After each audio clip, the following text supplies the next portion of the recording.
Hello everyone, welcome back to IntelliSkills. Today we are going to complete ICT skills for class 10, AI and IT both. It's going to be a complete one shot where all the important topics are going to be discussed and just practice questions after this from the IntelliSkills CBSE app, MCQs, because MCQs and short questions come from this part.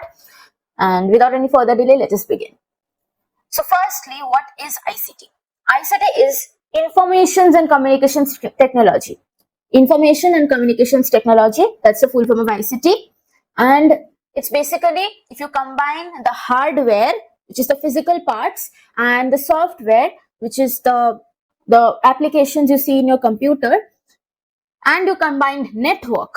So what you combine? You combine hardware, software, and network. This system basically helps you communicate more easily, store information, manage information, process information. So that is ICT, or Informations and Communication Technology. So if the definition of ICT comes, you're going to write first the full form, that ICT stands for Information and Communication Technology, and then it's the technology used to store, collect, process, manage information, and also communicate information fast and effectively using what? The hardware, software, and networks. Okay, got it? So basically the meaning of ICT is, I stands for information, which is what you communicate, what you store, okay, like the facts and data. C means communication, that means sharing information with others and others share it back to you, that's communication. Then you have T for technology, which is the technology used to share the information and then store the information, okay, manage the information, that's the technology used, that is networks and different devices, software, hardware, okay, that's ICT. Now let us know what is the use of ICT in the different fields. Okay, so first of all, education, it's useful for online learning, okay, digital study materials, okay, like you're watching this video on YouTube, so that's because of ICT, network is involved.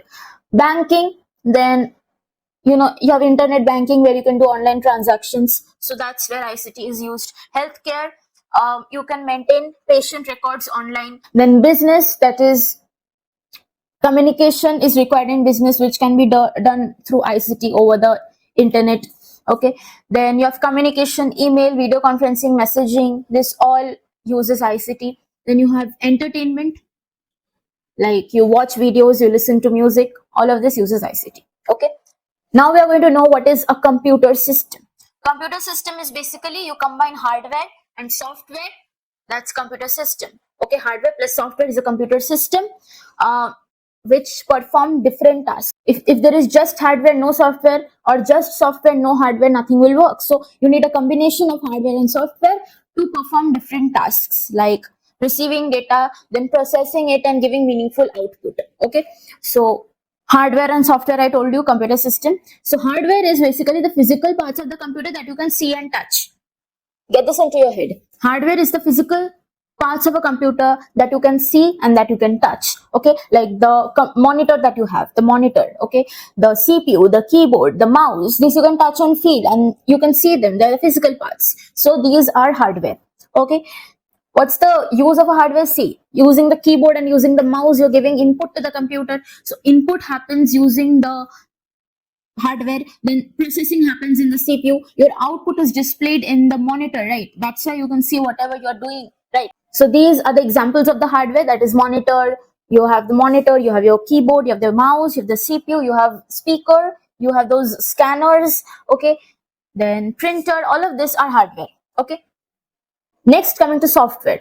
Software is what you can't see, that means it's happening inside your monitor, inside the monitor it's happening. Okay, so software is basically programs or set of programs or instructions that tells the computer what to do. It's basically inside your computer.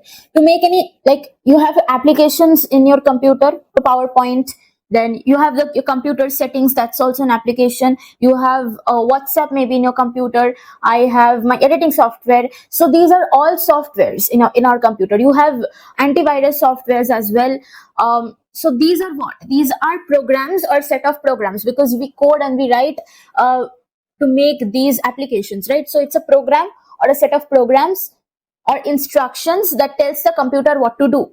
Okay, That's the definition of software. Programs, a set of programs or instructions that tells the computer what to do. And hardware can be seen on or touched, but can you touch a software? Can you touch the PowerPoint presentation that you've made? Obviously not. It's inside your monitor, inside your computer. Okay, so that's it. And so what is the difference between hardware and software? Hardware is the physical parts of the computer. Software is what? Set of programs or instructions. Hardware can be seen or touched. Software, you cannot see or touch them. Hardware, obviously it may wear out, okay, over time. Over time, if you keep them, they may wear out. The CPU, it might get overheated and stuff. Then software, it does not like physically get worn out or something, but it may need updates. You need software updates, right? So hardware example is monitor, keyboard, I told you. And software example, Google Chrome, you have MS Word, Windows, okay, all of this, Windows, Linux. Now basically you have got three types of software. You have got system software, application software, utility software. Now let us know about the system software. It basically acts as a bridge between the user, the hardware, and the application software. What does that mean? It basically means that suppose you're running Google Chrome in your computer. Okay, in your computer you're running Google Chrome or Firefox, whatever you use, whatever web browser.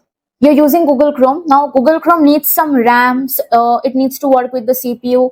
Then you will give your input using the mouse and the keyboard. So Google Chrome needs to work with the RAM, the CPU, the keyboard, the mouse. So who is going to be the person who manages Google, coordinates the work between Google Chrome and all of this hardware? It's going to be the system software. The system software is going to coordinate the actions between the application software Google Chrome and the hardware. So that is basically system software. It acts as a bridge between the user, hardware, and application software, and it covers the overall operation of a computer. Okay, and basically it provides a platform to run the application software.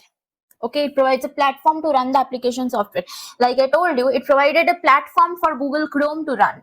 So that is system software.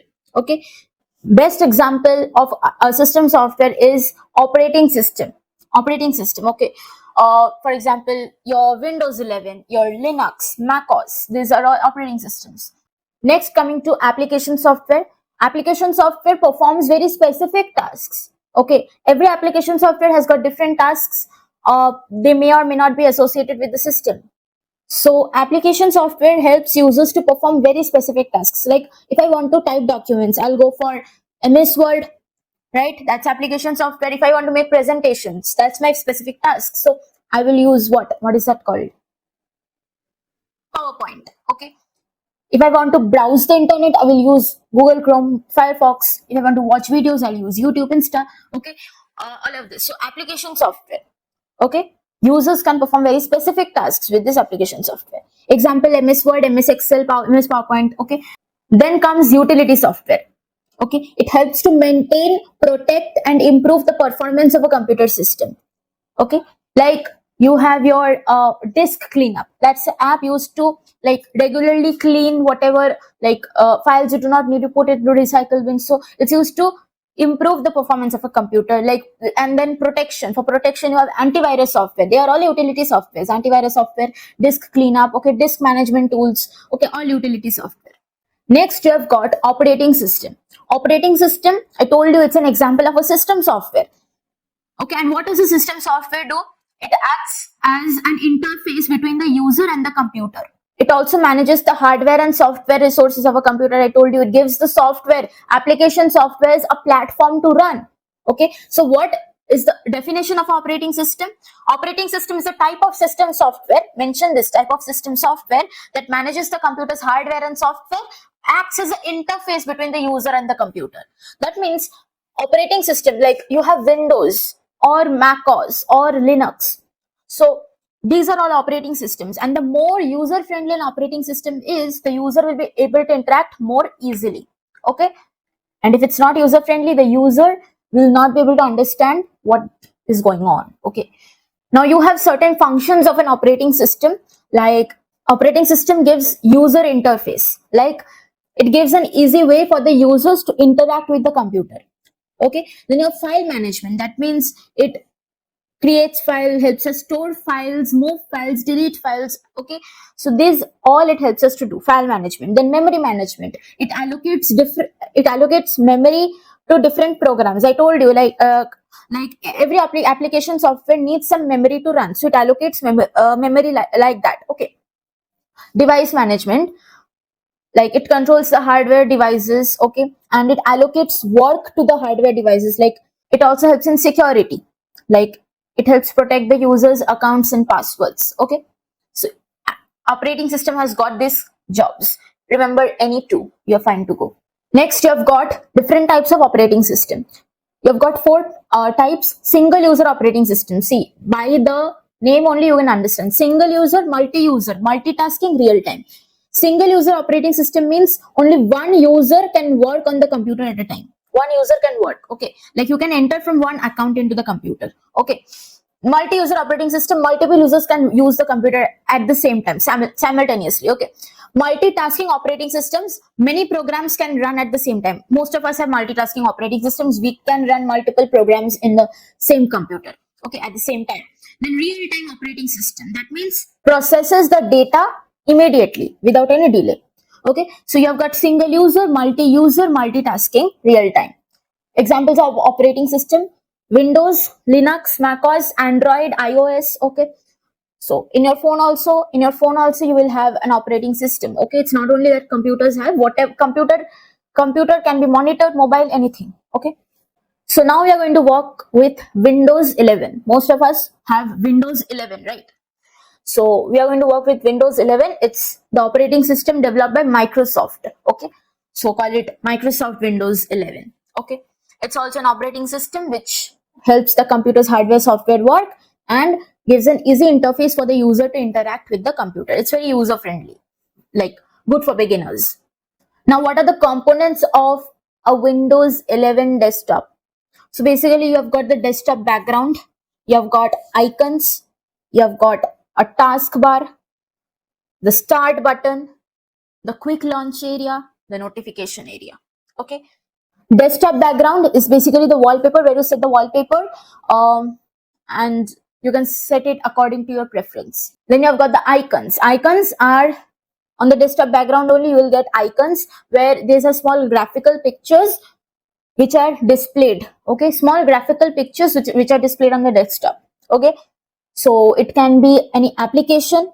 Okay, any application, like it can be a file, it can be a folder, it can be a shortcut. Okay, then you've got the taskbar. Taskbar, it's the horizontal bar which is located at the bottom of the desktop. If you see, it's located at the bottom of the desktop, and you can store like whatever applications you need to open very frequently. You can store them there, directly click and open them. Okay, you've got the start button there, and you've also got the notification section over there. So that's the whole taskbar. It's a long horizontal bar. Okay, next I've got the start button, which is located in the taskbar only, but at the extreme left. Okay, at the extreme left it's located, the start button on the taskbar, and if you click on that, it will open the start menu. So basically this is the start button. If you click, you will get the access to different applications over here. You can get quick access to whatever documents you have, and you can, if you click here, you can access shutting down, restarting, okay, stuff like that. Next, I've got the quick launch area. Like in the taskbar, after you have the start button, you have a list of applications that you need to open very frequently. So it contains the icons of very frequently used applications. So you can just click and you can like open them without searching for them. Okay. Then in the taskbar, after this, you have got the extreme right side, which is the notification area. Extreme right side, notification area, and it has, you know, date, time, battery status, volume, your connection to the Wi-Fi. Okay, stuff like that. Now we come to something called booting process or booting. What is booting? Basically, it's the process of starting a computer by loading the operating system into the computer's memory. Okay, like you start the computer, that is called booting. Like after you have given the switch for starting your computer, then you need to give the switch for the CPU. That power button, that's called the power button. So after you press the power button, the computer checks its hardware, and then the operating system is loaded into the memory. and then your login screen appears. So basically, booting definition can come. Process of starting a computer by loading the operating system into the computer's memory. Now comes login. I was telling you that login screen appears. So after computer starts, login screen appears, and if the user has multiple accounts, then each user must sign in the correct account. See, I am not the user. The accounts I'm using, those are the users. I'm just a person, and I can have 5 accounts. So computer will see 5 users. Okay, it's not the number of person, but the number of accounts you have. Okay. So logging in, what's the advantage of logging in? Basically you have to give password and then you have to log in. So your computer stays safe from unauthorized users. So you have security. Okay. So login, basically you enter your username, your password, then you get access to the desktop. And then there is logout. Like if another person wants to use the computer after you do, then first of all, before shutting down the computer, you should log out and then you shut down the computer so that you are secured. Proper shutdown. Shutdown is another thing. You close the, like you turn off the switch, that can be shut down as well. Your computer will turn off. But that's not a proper shutdown. Your computer may be damaged over time. If you just click on the switch and the computer is turned off. No, it does not work like that. Proper shutdown means first you save all your files, close all the applications, and then you click on the start button. Click on the start button and then you have a power button. Click on the power button, you click on shutdown, and then proper shutdown happens. Then after the whole screen is black and something, then you can turn off the switch of your computer. That's proper shutdown. Your computer stays safe. Next is keyboard. Keyboard, basically, I told you it's an input device used to give input to the computer. For a keyboard, you've got different keys like typing keys, function keys, control keys, navigation keys, numeric keypad. For the typing keys are basically the most frequently used keys. Why? Because they are used to type the letters, the numbers, and the symbols. Like letters like A to Z, you have the number keys from 0 to 9. Then you have symbol keys. Symbol means those plus, minus, inverted commas, colon. I'm seeing my keyboard and telling exclamation mark at the rate. Okay, so these are also symbol keys. And space bar you have. Then you have the enter key to enter to a next line. You have backspace key to delete the letters. So these are all what? Typing keys. What you use. Just think what keys you use in MS Word, and that's typing keys. Then you have function keys. Function keys, like you have F1, F2 till F12 you have like that. Those are the function keys. Okay. Like I use F11 very often because it's used to like zoom out, zoom in. Like you enter full screen the word is. So F11 is enter into full screen. And like this F1, and you have function keys from F1 to F12 at the very top. If you see in your keyboard, they've got different functions accordingly. Then you've got control keys. Control keys, they are used to control, like perform commands. Like you have control, CTRL control, you've got shift, alt, escape, ESC, you've got the Windows key. These are all what? Command. If you press the Windows key, like I'm pressing it here, you can see you have got the start button. Okay. Then if I press Control C, like control plus anything will give you, control plus something will give you a command, like control plus C commands to copy, control plus V commands to paste, control plus X commands to cut. So like this. So after that, you've got navigation keys, which is used to navigate the cursor. Cursor, you know, like when your mouse pointer turns into a I shape, something like this, like I, okay. When you need to type something, it happens. So it's used to navigate the cursor anywhere on the web page or the document you are in. So some navigation keys, what are they? Arrow keys to move your cursor anywhere, arrow keys. Home, okay. Then end, it takes you to the end of the page. Then page up, page down. These are all navigation keys. Then you have the numeric keypad, which is located at the right of your keyboard. You have got some keys here. You have got number keys here, okay. You've got number keys as the typing keys, but you've got a separate numeric keypad at the right as well, okay. Next device is mouse, computer mouse, okay. Now you can see various operations our mouse can perform. First is single click. Using single click, you can select an item. Like single click happens with which mouse button? Left mouse button, okay. Left mouse button. Using a left mouse button, you click and you can see control panel is selected. XP Pen tablet is selected by single click. But if you double click, suppose I double click, then this thing is opened. The application opens, or the if I'm opening a file, suppose. So single click, selects an item, double click, opens a file, folder, or application. Okay, both are done using left mouse button. Then right click. Right click means you get a shortcut menu. Okay, context menu. Like if I right click here, you get this menu: back, refresh, save as, print, whatever you want to do.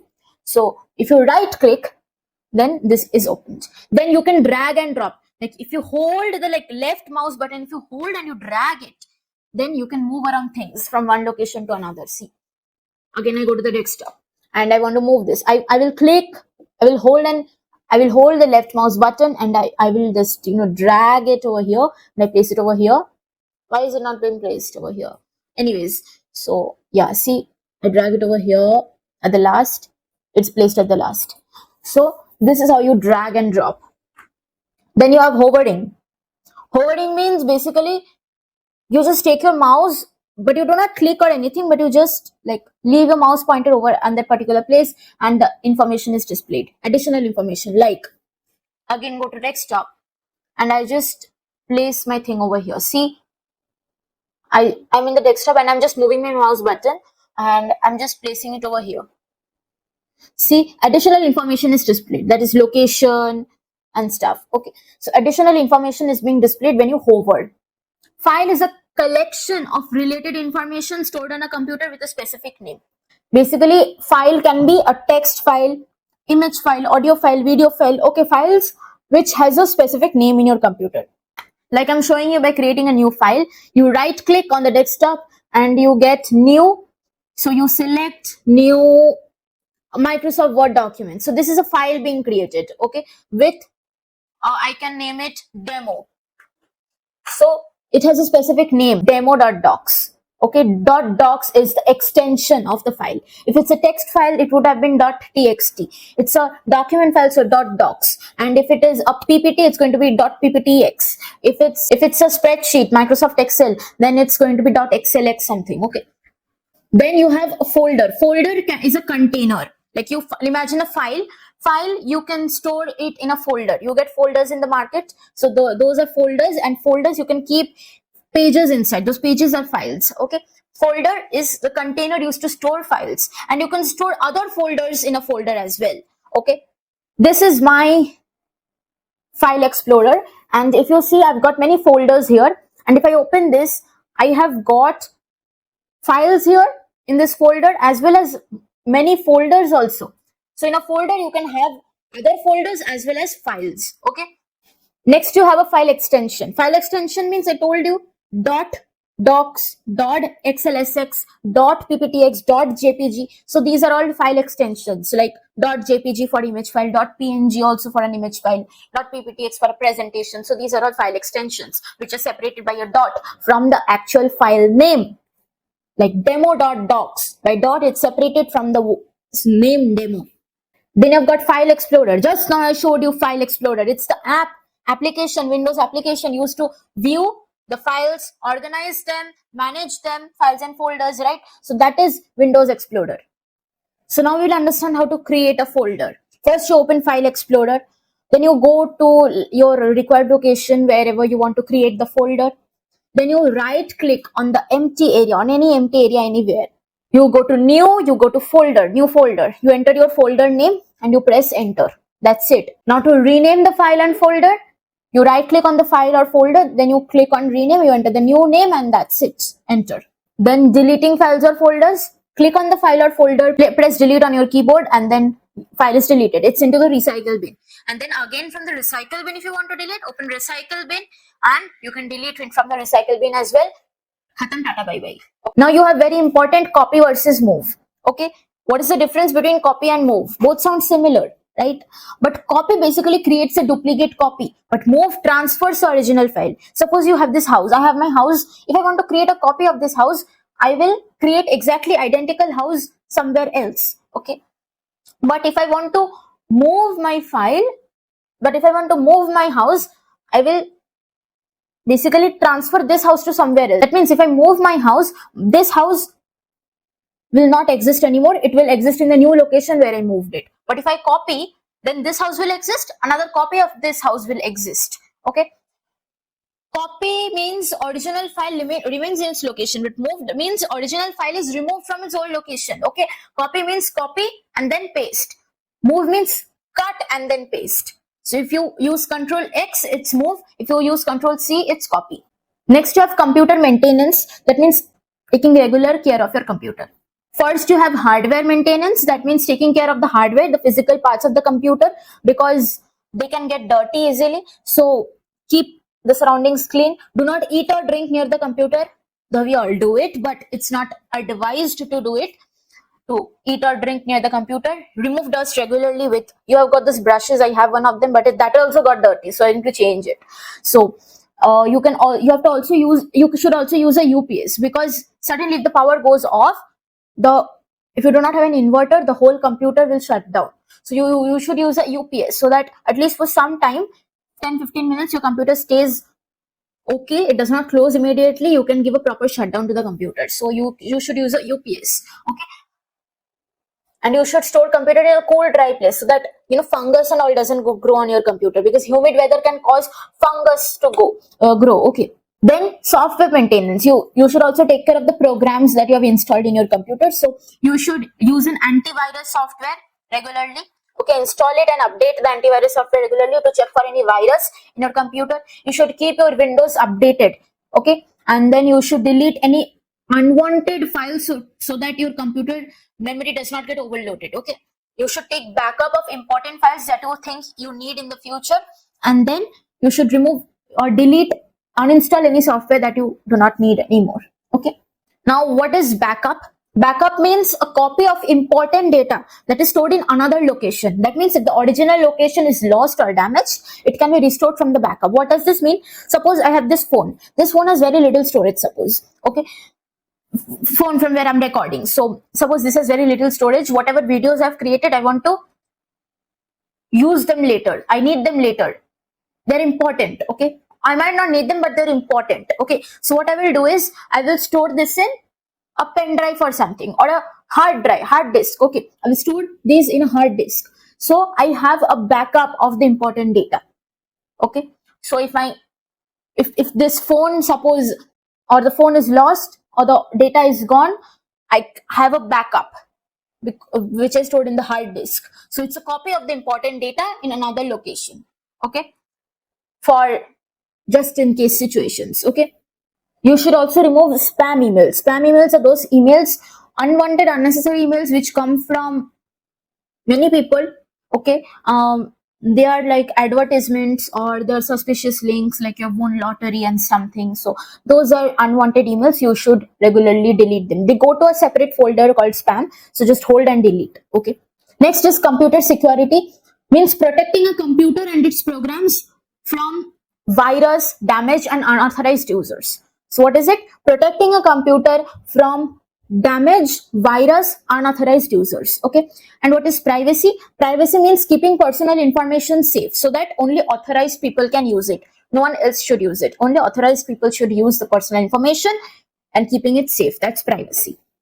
Now, what are the common threats to computer security? It can be a virus which can damage files. Okay. There can be phishing. Okay. Like there can be fake emails or websites, like click here and you will get a new job, click here and you will get 1 crore rupees. So those kind of fake emails or websites, those are called phishing. Then there is weak passwords. If you have weak password, 1 2 3 4 5 6 7 8, your name, these are all weak passwords. Unauthorized access, someone else is using your computer without permission, that is also a problem. Spam emails, if you click on a spam email, any link that they provided, that is also not good.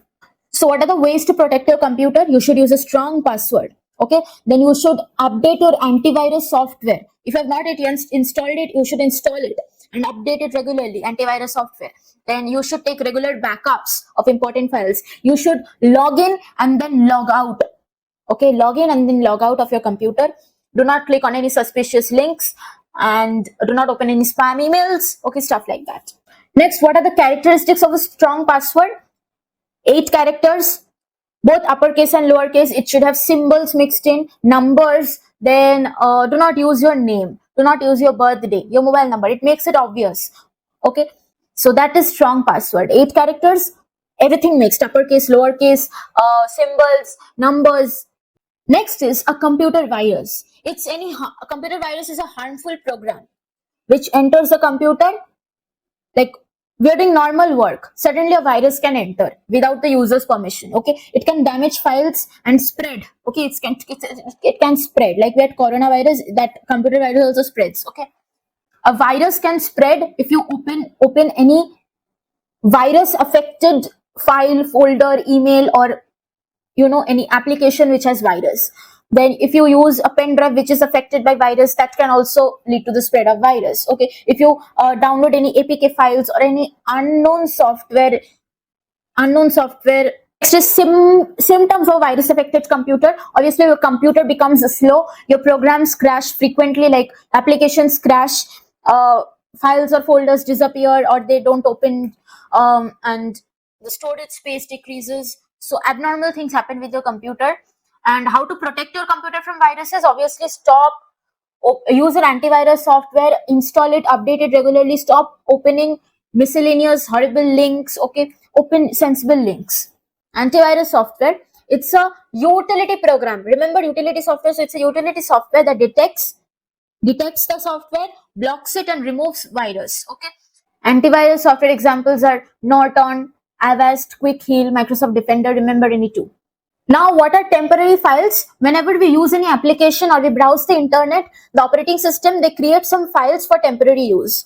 And these are called temporary files. So whenever we use an application or we browse the internet, or our operating system creates some files for temporary use, they are called the temporary files. Okay, and they help the application work faster, but after their work is done, that temporary files are not needed. Okay, and temporary files should be removed frequently. I mean, regularly. Actually, they should be removed regularly because they, if they accumulate, they will increase your storage space.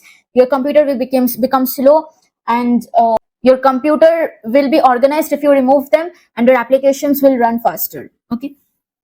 Now, very important differentiation between temporary files and spam emails. Last topic for the chapter. Temporary files, they're created by the operating system. Spam emails, they're created by the unknown email senders. Okay, temporary files, they occupy your storage space. Spam emails, they occupy your mailbox space.